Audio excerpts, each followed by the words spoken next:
Hello AS, welcome to your first approaches. This is looking at Wundt. It is pronounced, the W is pronounced as a V because he is German, and the V in German, the letter V is pronounced the way that we pronounce a V.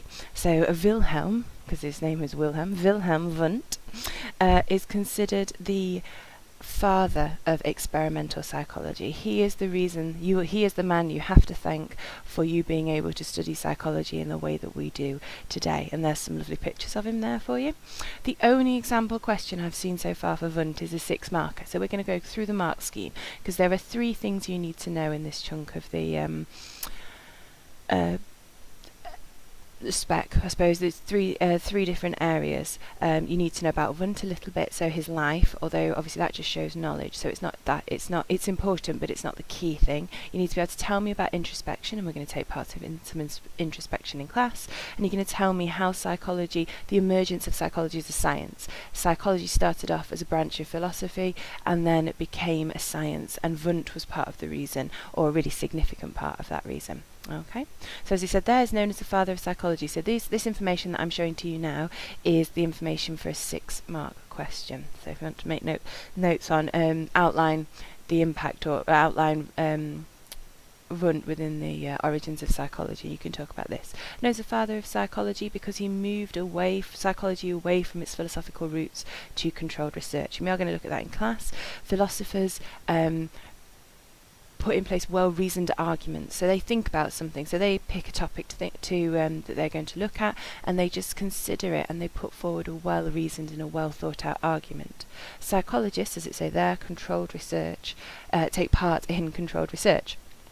So they, instead of just wondering and then thinking about it and making a decision, they conduct research, conduct experiments to identify that. And you'll have looked at that in memory, and whatever you've looked at with Andy, really, that we do experiments to test our experience. He set up the first psychology lab in Leipzig, Germany in 1870s, so the first experimental psychologist, and he set up a lab to conduct experiments.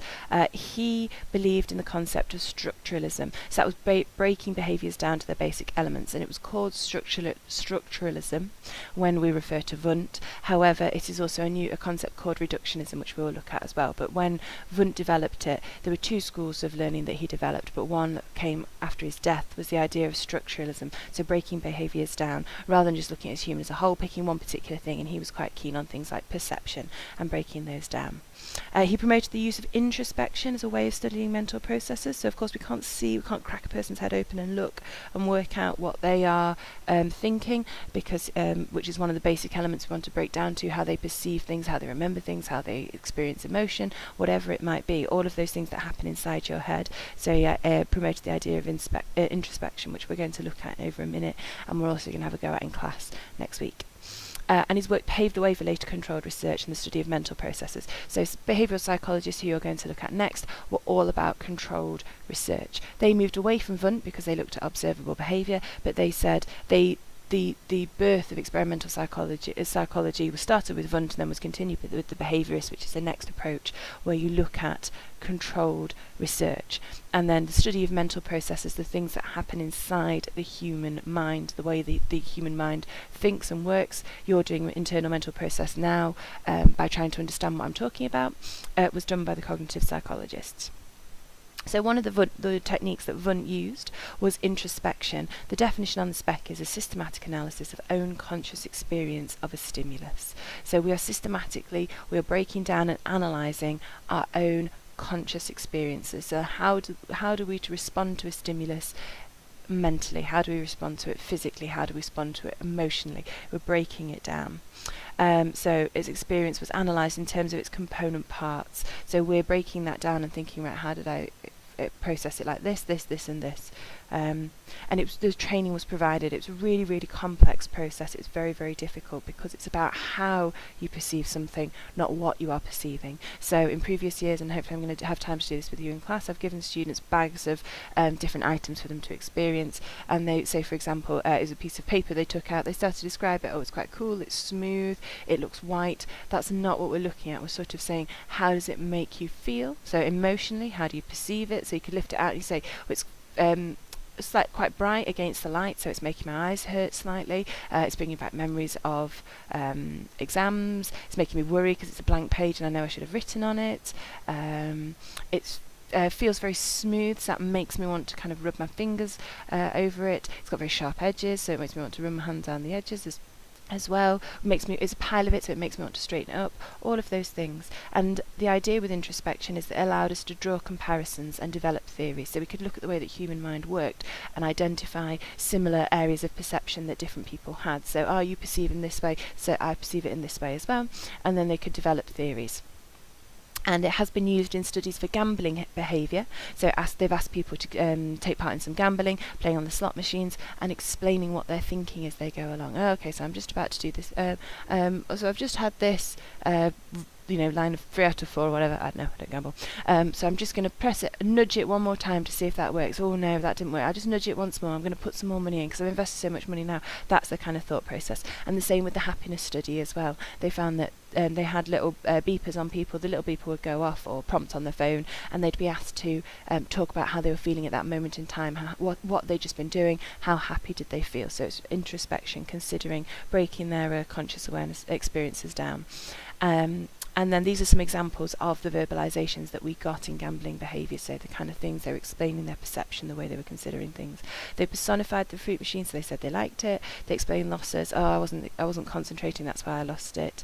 Talking to the fruit machine as if it was a human, and swearing at the fruit machine. So specifically at the fruit machine, they had irrational verbalizations when they were cross and people swore, but these were specific swearing as if the fruit machine was the one who had done something to upset them. So there's some of the things that they would ask them to say a conscious stream of talking. Okay, and then there's an example of introspection training. So you've got to let the stimulus have a full effect and respond to it naturally. When Wundt would say now, then you've got to describe everything you can, but don't tell me what the object is. Describe your experiences in the situation. So don't say, oh, it's oh goodness, what I'm looking at now on the table, I don't know if you've done it with Andy, the rubber chicken. The rubber chicken, don't tell me it's a rubber chicken. You want to tell me that it feels kind of it's bumpy, it reminds you, it's a bit scary because it's a chicken with no feathers, whatever it might be. So you're explaining your responses to it. And they're just some of the examples of items that you looked at. So odours, sandpaper, warm velvet, blast of air, rubber gloves filled with water, brain, whatever it might be. And at the bottom, as it says, you are not trying to explain the object, you're trying to explain the effect the object has. And that's a specific, apart from that last sentence, which is me, that specific quote from the training manual on how to conduct introspection. So think about the 1870s when Wundt was around. This is what he was trying to teach people how to do.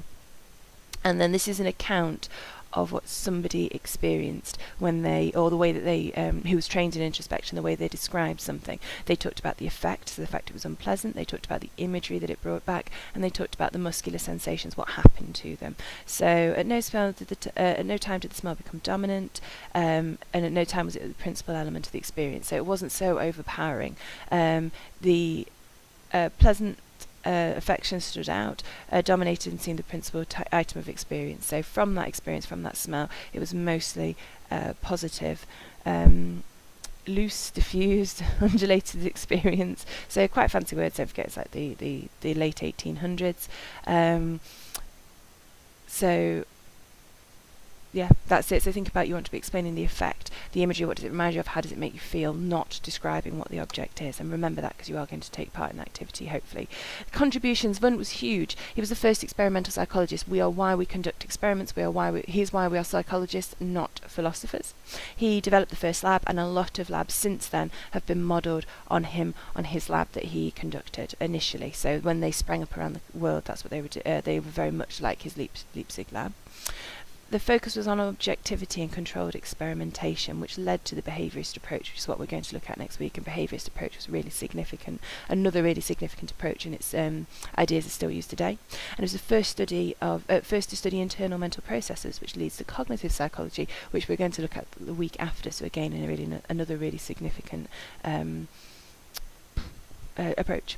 And he believed in reductionism, and that was really, really significant. The idea that human behaviour can be broken down into simple components. So, for example, if we're talking about depression, there's holistic and reductionist, and these are A2 terms. Holistic means that we consider absolutely everything about a person. For example, if we're trying to explain depression, the experiences of depression, so we talk about the biological, are there any genetic or kind of neurochemical differences about a person, what about their immediate family, their immediate environment around them, so the nurture element of it, what about in their upbringing, what about the social element, so the bigger social network, what about the political climate, so is there any impact of, for example, the current things that are happening about Brexit, what about historical context, such as previously we potentially could talk about if somebody was Afro-Caribbean, is there certain significant experiences that they've had because of the history of their culture, for example slavery, things like that.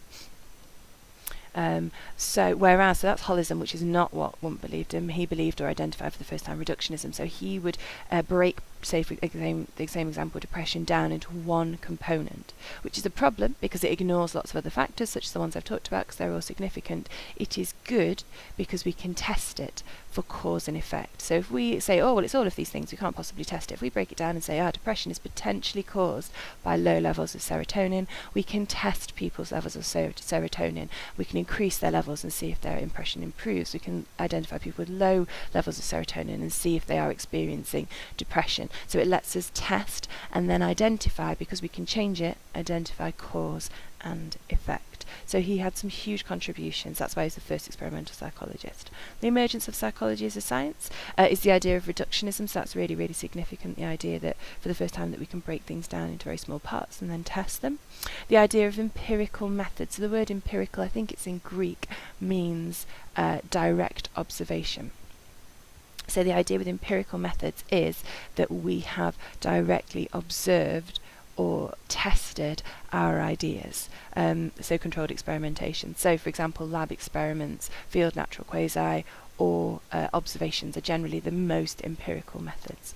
Then we've got objectivity. So if something is objective, it means it is not influenced by bias, it is not subjective, it is not affected by someone's opinion, which is something that potentially could happen in philosophy, because it is essentially someone's opinion. They have debates, they consider it, and it might be a very well reasoned and considered argument. However, ultimately it is just someone's opinion. So it is subjective. Whereas objective, we have an experimental hypothesis, but we also have a null hypothesis, and we always start with the assumption the null hypothesis needs to be needs to be disproved, which isn't now, because disproves the wrong word, but the idea that we always start with a null hypothesis. It's the assumption that we're not going to find something, and then we have to seek out information to kind of support the so we can reject the null hypothesis and support the experimental hypothesis. It's not about personal opinions. We try and remove investigator bias as much as possible. We try and remove participant variables as much as possible with controls that we put in place. And the idea of hypothesis construction. So if we develop a hypothesis, we can test it with evidence and then develop a theory and then conduct more research to test that theory and then refine that theory. So it's the idea that we can, unlike philosophers, we can have a hypothesis, which is then, and the key thing here is that we have the hypothesis, we test it, we develop a theory, we then test that theory and then we refine it. So the key thing is refining. You've got it there. So form a hypothesis, make observations or conduct experiments, refine the theory, develop the theory. Same thing again. So once you've developed, it goes in a big round and a big circle. Develop the theory, then form another hypothesis to test the theory, then make observations, then refine it. So it keeps going round. So philosophers did not do that. They had well-reasoned discussion, and they probably refined their theories through that. However, they never tested them and then refined their theories. Okay, and that is the end of